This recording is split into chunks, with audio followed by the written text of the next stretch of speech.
네, 안녕하세요. 유비쿼터스 두 번째 시간 강의 계속 이어서 나가도록 하겠습니다. 앞절, 앞장까지 여러분들과 함께 1절, 2절, 3절 기술까지 해봤고요. 이번 장은 홈 네트워크와 텔레매틱스 그리고 유비쿼터스 활용 사례들이 구체적으로 어떻게 되는지 한번 배워보도록 하겠습니다. 이번 장은 홈 네트워크와 텔레매틱스에 대해서 여러분들과 함께 진행할 건데요. 먼저 홈 네트워크에 대해서 어떤 게 뭔지 한번 알아보도록 하겠습니다. 홈 네트워크란 거는 여러분들도 많이 들어보셨을 거라고 믿습니다. 그런데 이거에 대한 정의는 여러분들이 정확하게 한번 짚고 가셔야 도대체 이게 홈 네트워크가 이런 것이고 홈 네트워크가 제공하고자 하는 게 뭔지 조금 더 이해하실 수 있습니다. 홈 네트워크는 가정 내에 있는 모든 다양한 정보 가정 기기들 이런 것들을 네트워크를 구축하는 겁니다. 앞에서 배웠던 유비쿼터스 기술 이런 것들을 통해서 이루어지는 거고요. 구체적으로는 가정 내부에서 정보 가정기기들이 유무선 네트워크를 통해서 가정기기끼리 상호 통신하고 외부에서는 인터넷을 통해서 상호 접속이 가능한 환경을 구현하는 것을 말합니다. 가정에는 여러분들이 생각해 보시면 텔레비전, 오디오, 비디오, 에어컨, 전자레인지 여러 가지 가정기기도 있고요. 특히 조명, 가스밸브, 보일러, 화재 경보기 이런 것 같은 자동화 기기가 사용되고 있습니다.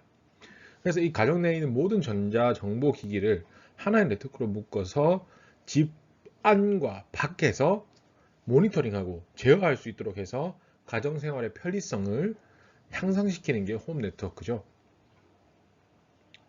그래서 이 홈 네트워크의 시스템은 네 가지 기본 요소들로 구성되어 있어야 됩니다. 그래서 이 네트워크가 구성되기 위해서는 이런 기본 요소들이 있어야 되는데 첫 번째로 가정 내 수많은 기기, 특히 가전기기, 자동화 기기 서로 유기적으로 모니터링 할 수 있어야 되고 제어, 업그레이드 할 수 있도록 네트워크화 되어야 된다는 겁니다. 그래서 서로 업그레이드도 할 수 있고 모니터링도 할 수 있고 제어도 할 수 있게 하려면 뭐가 필요하다? 네트워크가 필요하다. 둘째, 가정 내에서 구축된 네트워크는 외부와도 자유롭게 통신할 수 있도록 인터넷을 통해 상호 접속 가능한 환경이 구축되어야 된다. 그래서 인터넷을 통해 상호 접속 가능한 환경이 구축되어야 된다는 거죠. 그래서 내부에서는 네트워크, 유무선 네트워크, 외부를 통할 때는 인터넷을 통해서 상호 접속이 가능한 환경이 구축되도록 해야 되는 겁니다. 세 번째로는 가정에서 수용한 가격 수준으로 홈 네트워크가 구축 가능해야 된다는 거죠. 그리고 모든 욕구를 충족시킬 수 있도록 실용성이 있어야 되는 겁니다. 아무리 좋은 홈 네트워크라도 그 효용성에 비해 비용이 비싸면 현실성이 없다는 거죠. 그래서 여러분들이 이런 편리성을 통해서 내가 생각할 수 있는 가격대가 있을 것이고 그 가격대와 너무나 높은 가격대가 있다면 그 비용이면은 내가 한 번 더 움직이지 이렇게 생각해 버리는 거죠. 그래서 기본적으로 가격도 구축이 가능할 만한 수준이어야 되고요. 네 번째로 가장 안정한 장소, 편안한 장소이기 때문에 특히 무오류 시스템 및 서비스를 제공해야 해요. 그래서 오류가 너무 많은 거야. 그러면 너무나 불편하잖아요. 근데 내가 비용도 많이 썼는데 오류도 잘 안 되고 제어도 잘 안 되고 업그레이드도 실시간으로 정상적인 수행되기 안 된다고 생각해 보세요. 그러면 짜증이 날 수밖에 없죠. 그렇기 때문에 이러한 기본 요소들로 인해서 홈 네트워크가 구축돼야 됩니다. 그리고 이 홈 네트워크의 기본 개념들을 한번 보시면 사례입니다. 이렇게 구성되는 거죠. 이 사례는 삼성 스마트 홈 서비스 개념도입니다. 그래서 간편한 통합 기기 제어를 통해서 기기 제어를 하고요. 그래서 이 뭐 핸드폰 갤럭시 워치라든지 이런 것들을 통해서 가전제품 앱을 통해서 제어하게 되고 뭐 전원을 끄고 켜고 뭐 지금 냉장고 몇 도를 해달라 세탁기를 돌려달라 이런 것들을 통해서 기기 제어도 가능하고 그리고 모니터링, 홈뷰, 내장된 카메라로 집 내부도 확인할 수 있고 세 번째로 AS 이런 것들도 스마트하게 기기 관리할 수 있도록 기관을 알아서 알려주는 것이고요. 이런 거 통합 플랫폼을 위해서 내부 네트워크가 이렇게 연결되어 있고 외부로는 인터넷을 통해서 홈 서비스를 연결하는 거죠. 그리고 저희가 이거를 기기를 저희가 움직일 수 있도록 하는 모니터링하고 제어할 수 있도록 하는 기기들은 뭐 외부에서도 이런 것들도 있고 내부의 스마트 TV로도 적용할 수 있다는 겁니다. 그래서 이런 개념도를 여러분들이 조금 더 이해하시면 앞의 내용과 연결돼서 이해가 되겠어요.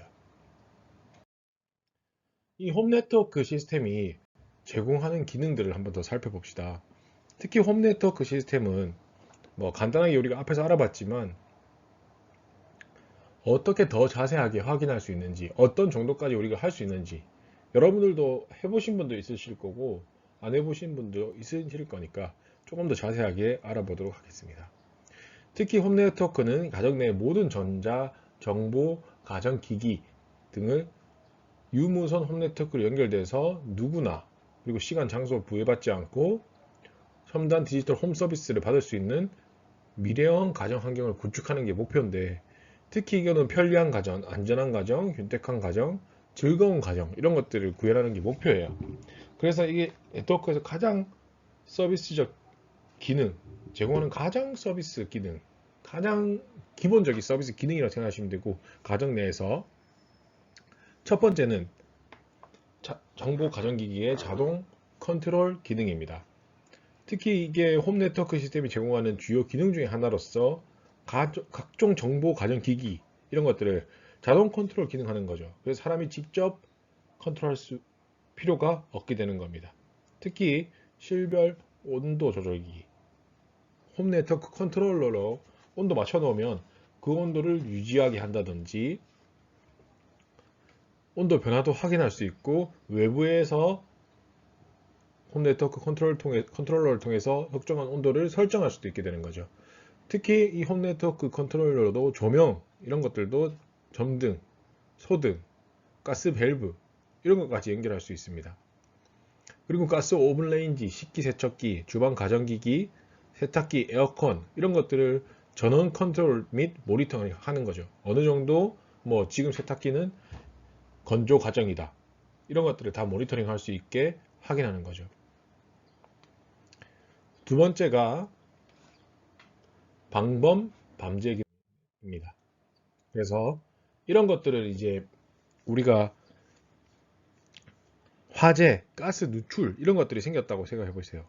그래서 가스 감지 센서가 자동으로 작동돼서 경비실로 메시지를 보내기도 하고 자동으로 가스 밸브가 차단되게 하기도 하고, 특히 외부 침입자 같은 경우에는 방범 센서가 작동해서 뭐 경고 메시지가 경비실 또는 저한테 뭐 핸드폰으로 알람이 오기도 하고, 그리고 외부 침입자에 대한 조처까지 연결할 수 있도록 하는 것이죠.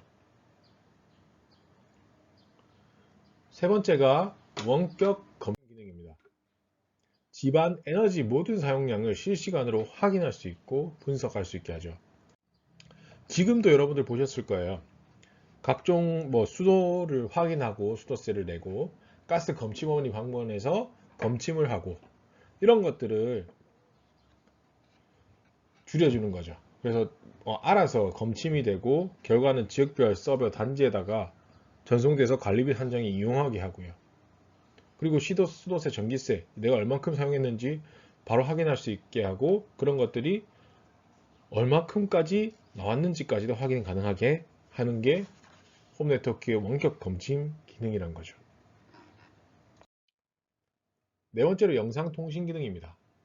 공동 현관문, 세대 현관문 이런 카메라 있잖아요.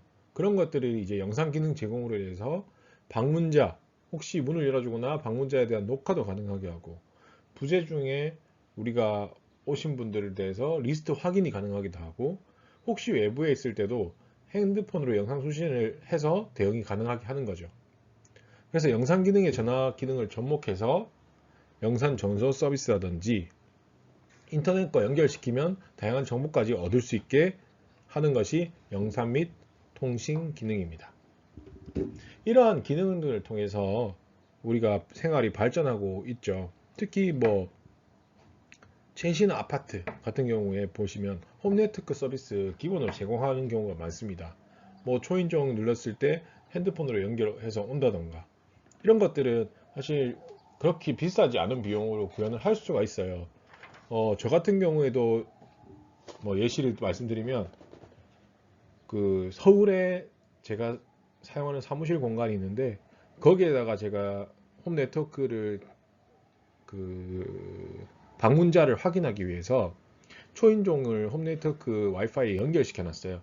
그러면 그 서울에서 누른 초인종이 제 핸드폰으로 초인종을 누르는 순간 전화처럼 와서 연결해서 받을 수가 있는 거죠. 그래서 제가 지금 부재 중이니 뭐 택배는 밑에 두시고 가시고 제가 지금 그건 도와드릴 수가 없다라고 이렇게 연결해 드리는 겁니다. 그래서 엄청나게 많은 발전이 있는 상황이기 때문에 좀 비싸지 않아요. 지금은 이런 유성을 만들기 위해서 비싸냐 해봤을 때 진짜 비싸지 않거든요. 전체적으로 서비스 세트를 생각해 보시면 비싸겠지만 내가 각자 이 서비스를 직접 구현한다고 생각해 보시면 요즘 저렴한 샤오미라든지 이런 구성만을 통해서 충분히 가능한 구성이기 때문에 여러분들 뭐 저렴한 비용으로도 구축할 수 있습니다.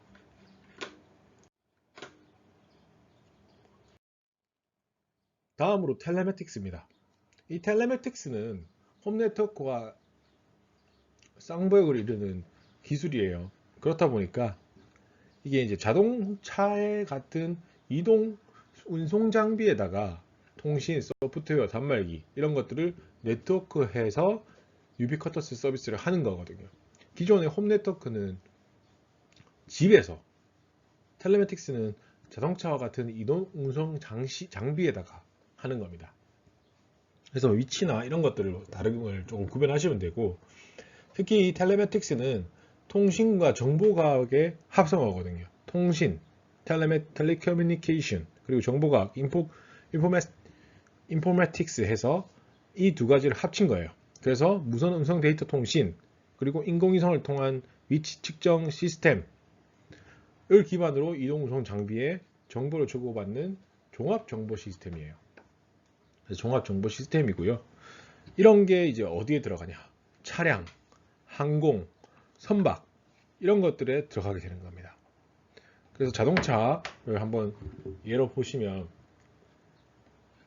자동차의 뭐 위치 추적 기술과 이동통신 기술을 결합해서 차량 사고, 도난 감지, 운전 경로 안내, 티맵 이런 거 있죠? 그리고 교통 및 생활 정보, 뭐 게임까지 해서 운전자에게 실시간으로 제공하는 거죠. 그리고 특히 이게 자동차가 미래에는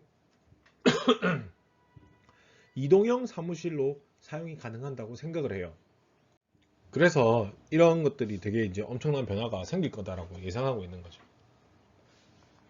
시스템의 운영을 서비스를 구성하는 걸 보시면 기본적으로 우리 이동통신만 여러분들이 생각하시는 4G, 뭐 5G 이런 것들이 연결되어 있는 거고 이런 게 서비스 사업자를 통해서 이동통신만을 연결시키는 거죠. 전용 회선을 통해서. 그리고 위치 정보는 GPS 위성. 그리고 우리는 내부에서 텔레매틱스 단말기 뭐 여러 가지가 있죠. 내비게이션이라든지 여러분들 핸드폰이 될 수도 있고요. 여러 가지 방법들이 많습니다. 이런 단말기들은 그런 것들을 우리가 텔레매틱스 서비스 계약하게 되면 현위치 차량 정보를 제공하게 되고 텔레매틱스 서비스 사업자는 이런 것들을 제공하게 되는 거죠. 그 외에도 정보 제공을 받기 위해서 교통정보 수집이라든지 정보 제공을 텔레매틱스 서비스 사업자를 통해서 받게 되는 겁니다. 이런 텔레매틱스 서비스가 제공이 되기 위해서는 언제든지 이런 서비스, 진보된 서비스가 제공되기 위해서는 우리가 앞에서 똑같습니다. 기술들이 필요해요. 어떠한 기술들을 통해서 이게 제공되는지가 여러분들이 아셔야 비즈니스를 만들어낼 수 있고 창출해낼 수 있다는 거죠. 그래서 이 텔레매틱스 기술은 차량을 이용한 기술이잖아요. 그래서 거기다가 차량이 이용한 기술인데 이동통신 기술이랑 측위 기술 기반, 우리가 측량한다고 하죠. 위치 기반 그런 것들을 기반으로 차량과 정보센터 연결해서 차량 운행 중에 요구되는 뭐 각종 서비스, 정보 이런 것들을 제공하는 시스템을 의미하는 거예요. 그래서 현재 서비스 되고 있는 여러분들이 카 내비게이션 이런 것들은 위치 기술 신호를 이용해서, 특히 위성통신 GPS 신호를 이용해서 도로 위에 차량 위치부터 운전자가 원하는 목적까지 운전 경로를 찾아주게 하는 차량 항법 장치를 총칙하는 것이죠. 그래서 경로 탄생 및 위치 정보의 초점을 맞춘 서비스라고 생각하시면 돼요. 이거는 텔레메틱스 내부의 하나의 서비스일 뿐입니다. 카 내비게이션. 근데 이거는 텔레메이션하고 조금 더 다르다는 거죠. 자동 환법 시스템뿐만 아니라 자동차 장착된 서비스 단말기를 통해서 텔레메틱스 서비스 센터와 연결되어서 각종 정보 제공받을 수 있게 되는 거예요. 텔레메틱스면. 그래서 인터넷 접속, 위치 추적, 원격 차량 진단, 사고 감지, 교통 정보 제공, 이런 게 다 갖춰져 있어야 되는 게 텔레메틱스, 특히 첨단 차량 서비스 시스템인 거죠. 이 텔레메틱스 기본 기술은 서비스 연결해주는 이동통신, 앞에서 보셨죠? 이동통신 기술, 그리고 자동차 제어 기술, 자동차 차량 진단 제어할 수 있게 해서 차량을 움직이게 하는 게 또 요새 있잖아요. 자동차 제어 기술, 그리고 위치 추적, 그리고 실시간 교통 정보 제공, 이런 걸 하기 위해서 GPS, 이런 것들을 다 측이 기술이라든지 계산 기술, 그리고 차량 정보를 수신하고 연결할 수 있게 하는 단말 기술, 그리고 안전한 접속을 위한 음성 인식, 합성 기술, 이런 것들, 그리고 이걸 쓰기 위한 소프트웨어 플랫폼까지, 이러한 기술들이 다 기본적으로 들어가 있어야 된다는 거죠. 그래서 이 서비스가 현실화되기 위해 무선 광대역 통신망이 기본적으로 필요한 기술이라는 거죠. 무선 광대역이 빨리빨리 우리가 원하는 정보를 빨리 주지 않다면, 우리 GPS는 벌써 저까지 가 있는데 이제 뭐 부산인데 뭐 대구 찍혀 있다면 이루어질 수 없는 기술이잖아요. 그래서 이런 무선 랜을 속도, 이런 것들이 더 경쟁이 더 치열해지는 부분이고, 이런 기술들을 우리는 텔레메틱스 서비스가 현실화를 조금 더 높이기 위해서는 필요한 기술이란 거죠. 그리고 두 번째 기술은 정확한 위치 정보 획득. 그래서 GPS 이런 것들은 진짜 거의 실시간으로 정보 획득이 가능해야지 우리가 빠른 안내, 이런 것들을 가능하다는 거죠. 뭐 고층에 있다고 안 되고, 그리고 뭐 지하에 있다고 조금 느리거나 이렇게 하면 힘들어지는 거죠. 아직까지 이 GPS는 지하 이런 것들은 조금 힘든 부분이 있어요. 그렇다 보니까 이런 GPS 약점 보완은 센서 기반 위치 측정 기술 확보 등이 좀 더 필요하다고 생각하고 있는 게 유비쿼터스에서 이루어지고 있습니다. 뭐 유저 센스 네트워크에서 유저가 어디에 있는지, 센서 네트워크를 통해서 내가 어디 있는지 알게 되는 거거든요. 세 번째로 안전한 사용자 접속 기술. 그래서 기술이 너무 좋아요. 내가 원하는 것도 다 알려주고 정보도 알려주는데 이걸 내가 손으로 직접 다 해야 된다. 특히 언제? 이동하는 순간에. 얼마나 위험해요. 그래서 이런 것들을 위해서 우리가 음성 기술, 그리고 뭐 다양한 인식률을 높이기 위한 기술, 이런 것들이 필요하다는 겁니다. 그래서 안전한 사용자 접속 기술 측면이 필요하다는 거고요. 그 외에 뭐 졸음을 하고 있다고 인식되면 졸음 방지를 위한, 그리고 차량 간 충돌 회피를 위한, 그리고 차량 통신 기술을 위한, 자동 주행을 위한 차선 인식 기술. 요즘 테슬라 같은 경우에는 자동 주행까지 지금 이야기를 하고 있죠. 우리 현대, 뭐 이런 우리나라 현대, 외국의 테슬라 이런 경우에는 이렇게 발전하고 있다는 거죠. 그래서 이런 기술들이 제공되어야지만 가능한 서비스란 겁니다. 자, 그래서 조금 더 살펴보면 이 텔레메틱스 서비스가 현실화되기 위해서는 특히 이제 대용량 데이터 통신, 무선 광대역 통신 앞에서 했던 거고요. 정확한 위치 정보, 그리고 조작 음성으로 서비스 제공 가능하고 졸음 방지, 이런 기술들이 필요하다. 그래서 여러분들이 조금 살펴볼 수 있는 사례는 테슬라 같은 경우죠. 그래서 지금 이런 것들은 가상 계기판이라든지 인포메이션 시스템, 뭐 태블릿이 거의 차 안에 있다고 생각하시면 되고, 그 다음에 차량 제어 시스템, 그리고 성능은 어느 정도. 그래서 지금은 너무 더 많이 나왔죠. 뭐 테슬라 X라든지 S 모델 3라든지 여러 가지 기능, 저도 참 타봤는데요. 완전 뭐 컴퓨터가 한 대 들어가 있는 느낌이 들어요. 그리고 인터넷도 다 연결되어 있는 느낌이, 뭐 그런, 제가 알고 봤기 때문에 그렇지만 여러분들은 자연스럽게 사용하실 거예요. 뭐 우리나라 자동차에도 다 달려 있습니다. 기아 유보라든지 현대는 블루링크라든지 차량을 제어할 수 있는 핸드폰으로 제어할 수 있고 하고 위치 정보 기술까지 다 사용하게 하는 것들을 발전시켜서 사용하고 있습니다. 자, 다음으로 이제 유비쿼터스를 어떻게 활용하고 있는지를 여러분들과 함께 알아보도록 하겠습니다. 첫 번째로 여러분들과 알아볼 거는 유안전입니다. 유비쿼터스를 통한 안전이에요.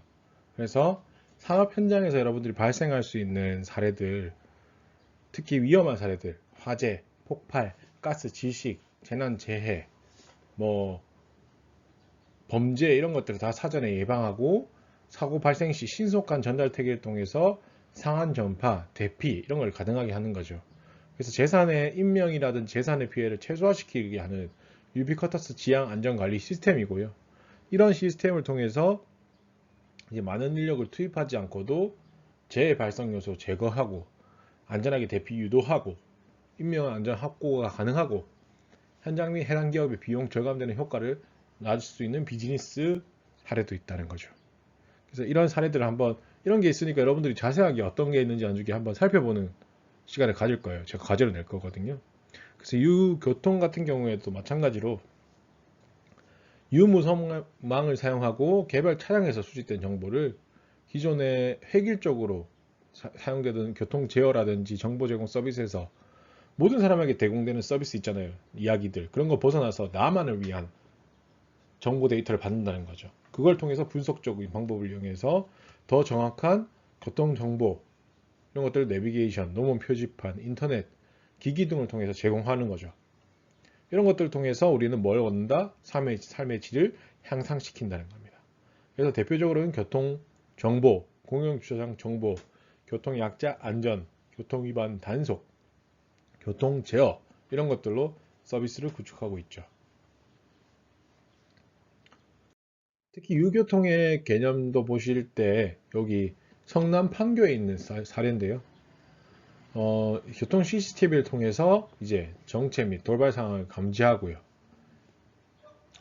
그리고 같이 옆에 있는 불법 주정차 당소도 같이 가게 되는 거고, 이런 것들을 통해서 실시간 제어도 신호도 가능하게 하고 교통 악자의 안전도 제공하며 대중교통 정보도 제공하면서 공영주차장 정보와 출발 전에 교통 소통 정보 제공도 가능하고요. 그리고 가변도로 전광판에서 어떤 것들이 밀린다, 교통 우회로 같은 것도 제공하게 되는 것입니다. 세 번째로 유헬스케어입니다. 특히 이 유헬스케어는 뭐 국가적으로도 노인 인구가 초고령 사회가 2025년 정도면 저희가 오르기 때문에 고령 사회를 넘어서 초고령 사회가 진행됨에 따라 특히 국가 재정이 되게 거기 가중될 수밖에 없다는 거죠. 그런 부담이 생기는데 그런 것들을 줄이기 위해서 의료보건 개념도 이제 병이 나야 병원에 가잖아요. 그래서 어떤 증상이 나타나서 어디 아파서 왔습니다 라고 해야 병원에 가서 치료를 받는데, 이제 유헬스케어를 통해서 원인을 제공하는 문제를 사전에 예방할 수 있는 활동으로 전환해야 되는 거죠.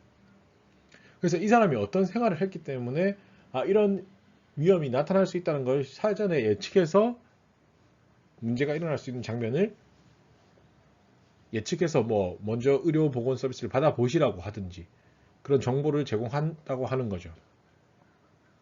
그래서 이 의료 소비자가 양질의 의료 보건 서비스를 제공받기 위해서는 특히 개인에게 특화된 개인 맞춤형 의료 보건 서비스가 제공돼야 되는데, 그런 것들을 위해서 이제 의료 헬스케어가 필요하다는 겁니다. 그래야지 이게 뭐 병원 가면 그렇지 않습니까? 여러분들 병원 가면 어디가 아프셨습니까? 여기 무릎이 아픕니다. 어떻게 아픕니까? 그랬습니다. 뭐 다쳤습니다. 이렇게 되잖아요. 그런데 여러분들이 뭐 단적인 예로 암이라고 해보시면 암은 여러 가지 복합적인 이유를 통해서 일어나게 되는데, 그런 것들을 정확한 사례나 정확한 평균, 정확한 뭐 이유 이런 것들이 파악이 되어 있지 않기 때문에 실시간으로 우리가 이런 뉴 헬스케어를 통해서 우리가 센싱을 하고 모니터링을 하고 이런 것들을 통해서 우리가 미리 그런 부분에 대해서 위험 인지를 받을 수 있는 거죠. 그래서 이 UHealthcare는 유비쿼터스 기술을 의료보건 서비스에 적용시키는 겁니다. 특히 네트워크상도 연결돼 있어야 되는 거고, 유비쿼터스로 하면 네트워크상이 연결되는 게 기본이죠. 그래서 데이터를, 건강 상태에 대한 데이터를 실시간으로 파악하는 거죠. 그리고 이런 정보나 의료보건 서비스도 우리 단말기를 통해서 제공받고요. 그래서 언제 어디서나 적절한 진단이, 그리고 치료가, 그리고 예방이 될 수 있도록 의료보건 서비스를 만드는 게 유헬스케어라는 겁니다. 그래서 유헬스케어 프로세스를 보시면은 이런 프로세스가 있어야 이게 완성된다는 겁니다. 네, 그래서 센싱, 모니터링, 분석, 피드백, 이 가능 프로세스가 연결이 되어야지만 유헬스케어의 완성이 된다는 겁니다. 이 프로세스 하나라도 빠지면 이 유헬스케어의 시스템이 연결될 수 없다는 거죠. 특히 이 사람의 환자, 그리고 사람의 생명을 다루는 일이기 때문에 이 프로세스가 매우 중요해지는 겁니다. 그래서 인체에 발생하는 물리적, 화학적 현상, 센서 이런 걸 통해서 변해서 감지하고, 뭐 여러분들이 생각하시는 무게, 여러분들의 몸무게라든지 뭐 온도 이런 것들을 센서를 통해서 감지하는 거죠. 그리고 두 번째로 직전된 생체 정보를 1차적으로 이거는 어떻고, 이거는 몇 도, 이거는 몇 킬로 이렇게 해서 가공돼서 모니터링과 가능을 가지고, 그리고 세 번째로 애널라이징, 분석을 하는 거죠. 그래서 여러 가지 여러분들이 장시간 계속 매일매일 이런 데이터가, 건강 상태, 생활 패턴 이런 것들이 계속 데이터가 쌓여서 오늘 패턴이 조금 안 좋았네, 오늘 패턴이 이렇게 돼서 이런 결과를 낳았네, 이런 결과적인 원인과 결과의 상태를 계속 파악하는 겁니다. 그것을 과정을 통해서 이제 피드백 과정이 가는 거죠.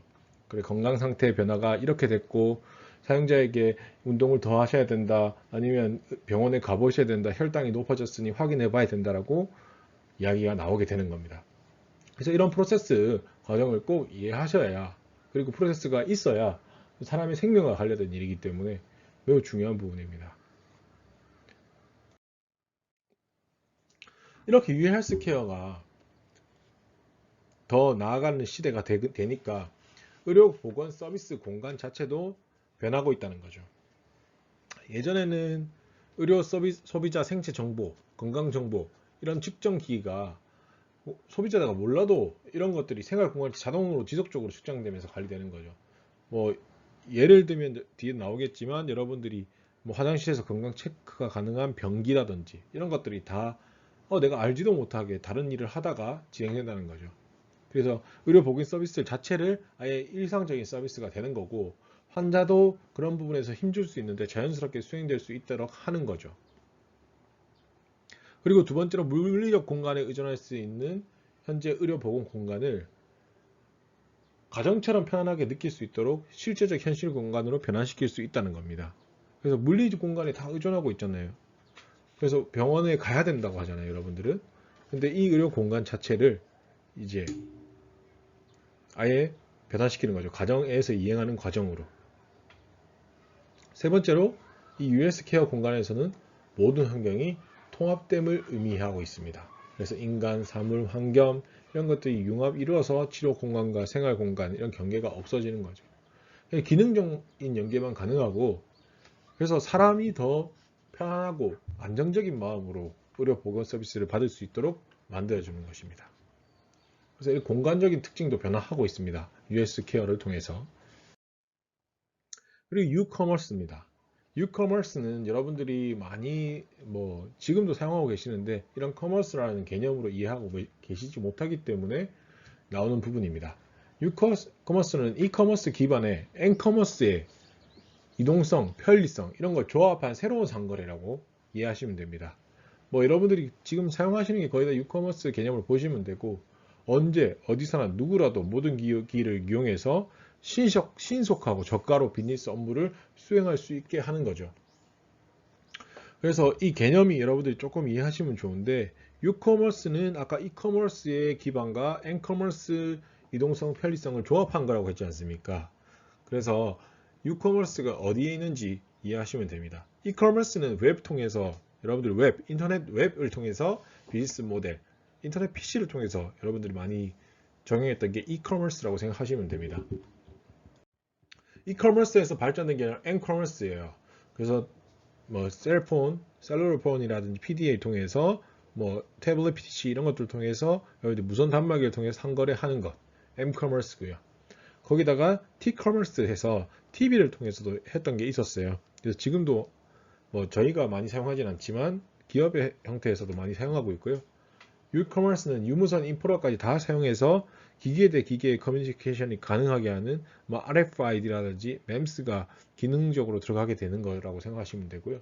모든 전자정보 상거래에 포괄하는 상위 개념이라고 생각하시면 됩니다. 그래서 이 유커머스와 이커머스가 뭐가 다른지만 여러분들이 조금 이해하시면 되는데, 이커머스는 유선 인터넷과 웹 기반, 아까 앞에 설명드렸지만 유선 인터넷과 웹 기술 이런 걸 사용하지만, 유커머스는 무선 인터넷과 증강현실, 현실 웹 이런 것들을 더 이걸 사용하고요. 그리고 이커머스는 PC를 단말기로 사용해서 PC 네트워크 기반, 유커머스는 차세대 휴대기기 그리고 이들의 네트워크 기반으로 다 사용할 수 있다는 거고요. 이커머스는 상거래 활동이 사람들이 필요하다고 생각할 때 의식적인 컴퓨터 활용을 이용해서 이루어지는데, 유커머스는 여러분들이 자율 컴퓨팅 기능을 이용해서 사람이 의식하지 않고도 기기와 사물 간의 뭐 통신으로 인해서 무의식적으로 상거래 활동이 이루어진다는 겁니다. 이커머스는 대부분 그러니까 온라인에서 이루어지지만 그 상품 거래 과정과 오프라인에서 이루어지는 제조, 물류, 상품 진열, 매장 관리가 분리되어 있는 거고요. 유커머스는 온라인과 오프라인이 통합되어 있는 거예요. 그래서 다 모든 과정이 이 한 가지 과정 안에서 다 이루어져 있는 겁니다. 이커머스는 주로 고객이 회원에 가입할 때 입력한 정보를 활용해서 마케팅 활동을 하는데, 유커머스는 컴퓨터에서 여러분들이 뭐 센서, 칩, 네트워크 태그, 라벨 이런 것 통해서 네트워크 통해서 고객의 동선 이런 거, 상품 상황, 정보 이런 것들을 전부 다 마케팅 활동으로 사용할 수 있다는 거죠. 그래서 이 유커머스와 이커머스가 다르다는 겁니다. 좀 더 큰 범위고요.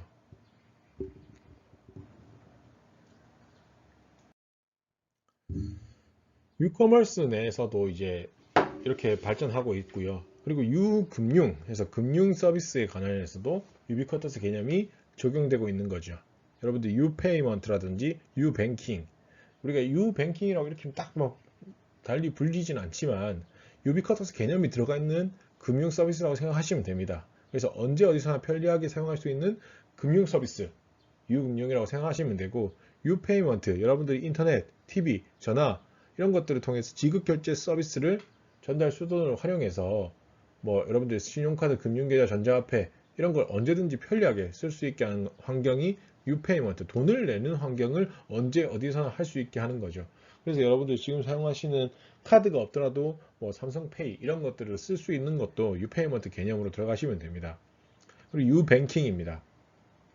그래서 휴대전화, 인터넷, 무선 인터넷, 와이브로 뭐 여러 가지 다 포함한 이런 환경을 통해서 무선 인터넷, 디지털 TV, 스마트 카드 이런 거 금융 전달 채널 이런 것을 이용해서 여러분들이 자금 이체, 돈을 이체하거나 증권, 보험, 외국환 거래 이런 것들을 금융 서비스를 할 수 있는 게 유뱅킹이란 거죠.